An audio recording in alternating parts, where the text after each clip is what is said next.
How to enable or disable camera adaptive pixel for low or light shots on Samsung Galaxy S27 Ultra.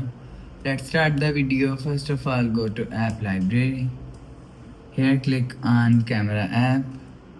After click on camera app, click on this four dot icon and click on settings icon. Now in camera settings, scroll down and click on advanced. Scroll down and here showing you camera assistant. Click on camera assistant. After click on camera assistant, scroll down and click on advanced resolution option.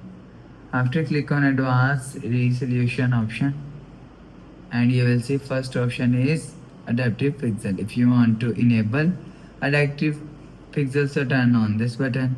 After turn on this button, adaptive pixel is enabled. If you want to disable adaptive pixel, so turn off this button. After turn off this button, adaptive pixel is disabled.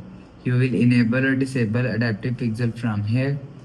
After enable or disable adaptive pixel, go back to home screen. So that's how you can enable or disable adaptive pixel for low light shot on Samsung Galaxy S27 Ultra. If you like the video, please subscribe. Thanks for watching.